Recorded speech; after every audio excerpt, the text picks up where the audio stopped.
সময় আমাদের শিখিয়ে দেয় কল্পনার চেয়ে বাস্তবতা কতটা কঠিন। সে শেখায় মানুষ বদলায়, পরিস্থিতি বদলায়, স্বপ্নও বদলে যায়। সময় বলে দেয় কে সত্যিকারের আপন আর কে শুধু প্রয়োজন ফুরালেই ভুলে যায়। যদি সময়ের সাথে তাল মিলিয়ে চলতে না পারি, তাহলে বাস্তবতা আমাদের শিখিয়ে দেবে কিভাবে উঠে দাঁড়াতে হবে।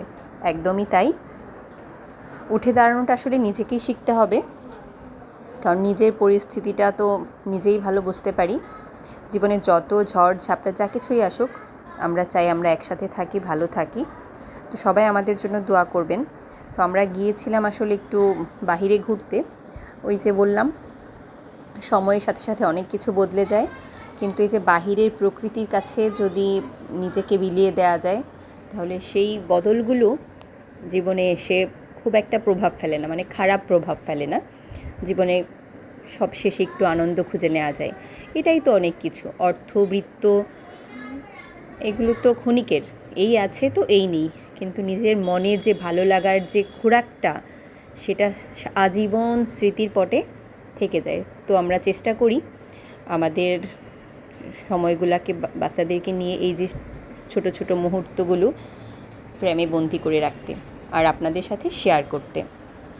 তো আমরা এই যে ঘুরতে গিয়েছিলাম, তো এই জায়গাটা আমার অনেক দিনের পছন্দ যে এই জায়গাটাতে আমি যাব। কেন জানেন? এই যে এখানে যে পাথরের কাজগুলো দেখছেন, এখানে অনেক সাউন্ড, এত সাউন্ড যে দাঁড়িয়ে থাকা যাচ্ছিল না, তাই মিউট করে দিলাম শব্দটা। আর এই যে দেখেন, এটা কিন্তু নিম ফুল। আমি জানতাম না যে নিমের এত সুন্দর ফুল হয়, এটা নাকি সুন্দর স্মেলও আছে। যেহেতু গাছটা অনেক বড়, স্মেলটা আসলে নিতে পারিনি। ফুলের সৌন্দর্যটা আপনাদের সাথে শেয়ার করলাম। সাথে আরও দেখেন কিছু জংলি ফুল যেটাকে বলে, ওই যে ভাট ফুলগুলো, এগুলোও অনেক সুন্দর। এটার কিন্তু স্মেল আছে। তো দেখেন, সবাই যার যার কাজে ব্যস্ত, কেউ কিন্তু বসে নেই। সবাই জীবন যুদ্ধে ছুটে চলেছে যার যার মতো করে। মানুষকে কখনো আসলে ছোট করে দেখা উচিত নয়। সবাই তার নিজের জীবনটাকে সুন্দর করার জন্য যার যতটুকু সাধ্য অনুযায়ী করতে পারে করে যাচ্ছে, সেটা যে ধরনেরই কাজ হোক। কখনো মানুষকে হেয় করে, অবজ্ঞা করে কথা বলতে নেই, কারণ সময় কাকে কখন কোন পরিস্থিতি নিয়ে দাঁড় করাবে সেটা আল্লাহই ভালো জানে। মানুষের প্রতি যে ভালোবাসা, ভ্রাতৃত্ব থাকা উচিত, সেটা রেখে জীবনের পথে হেঁটে যাওয়া দরকার। তো ওই জীবনের সুন্দর সময়গুলো উপভোগ করার জন্য আমরা এই যে এখানে গিয়েছিলাম, এটাকে আমি বলতে পারি যে মিনি সিলেট, তাই না? অনেকটাই ওরকম। আসলে সৌন্দর্য উপভোগ করার জন্য অনেক দূরে যেতে হয় না।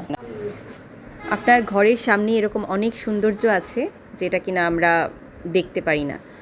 ওই যে বলে না, দেখা হয় নাই চক্ষু মেলিয়া, ঘর হতে শুধু 2 পা ফেলিয়া, একটি ধানের শীষের উপর একটি শিশির বিন্দু। আমরা এই যে সুন্দর শিশির বিন্দুটাকে যদি সুন্দর করে দেখতে পারি, তাহলেই কিন্তু এটা অনেক সুন্দর।